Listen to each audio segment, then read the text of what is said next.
Jones and his Burn the Koran campaign. I think he would say, this has got to stop. Followers of Islam believe that the Quran is a collection of revelations received by the Prophet Muhammad from God about 1400 years ago. They believe that Muhammad was the last of a series of prophets and teachers and messengers that included Adam, Moses, Jesus, Abraham, all names revered by us as well. The word Islam means peaceful surrender to the will of God.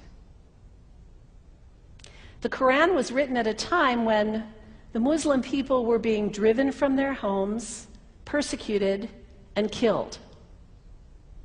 The Old Testament was written at a time when Jewish people were being driven from their homes, persecuted, and killed.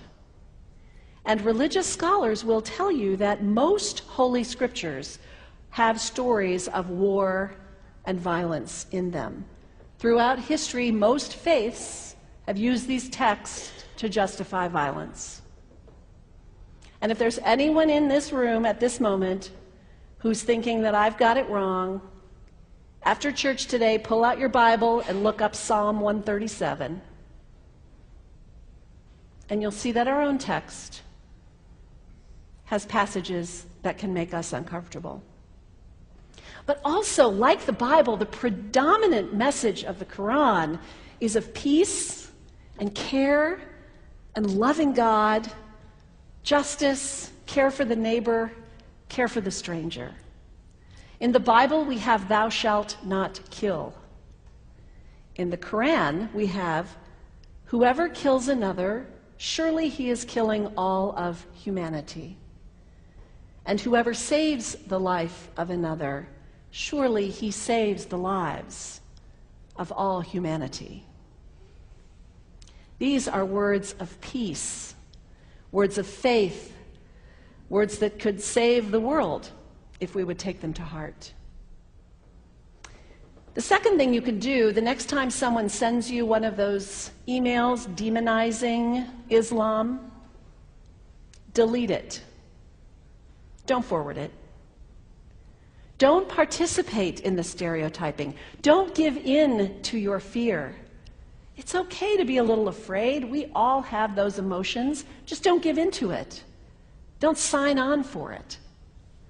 Don't focus on this tiny group of extremists who commit acts of violence. Focus on the hundreds of millions of Muslim people in the world who are people of faith, whose priorities and concerns and families are not so different from your own. And third, when you think of Muslim people, think of individuals. Think of the professor at Ohio State. Think of the engineer at Honda. Think of the teacher at the elementary school down the street. When you think of Muslim people, remember those who died on 9/11, not the hijackers. There was only a handful of them. Remember Mohammed Sunhami Hamandi. He was born in Pakistan. He came to the United States as a small child with his parents. He played high school football. He went to college. He became a part-time ambulance driver. He died, this Muslim young man, on 9/11, trying to rescue people and save lives. When you think of Muslim people, remember Mohammed Salahuddin Cloudhurry. He was a waiter at Windows on the World, which was at the top of the World Trade Center. He died that day. His wife had their baby 2 days later. When you think of Muslim people, remember Rama Salih. She was a woman, 28 years old. Her neighbors described her as fun and outgoing and generous. And she died on American Airlines Flight 11, 7 months pregnant with her first child. Remember the founder of the Islamic Circle of North America, who worked in the World Trade Center and also died on September 11th. That same group now is giving away tens of thousands of copies of the Quran in response to the campaign about burning the Quran. In the language of their own tradition, they are spreading words of faith and peace and hope. One of the ladies at the 8:30 service this morning said to me after, maybe we should declare September 11th, buy a Quran and read some of it.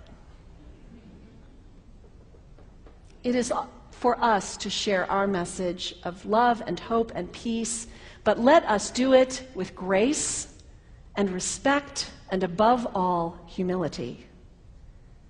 God grant us, as individuals, as a nation, as Christians, the humility for this work.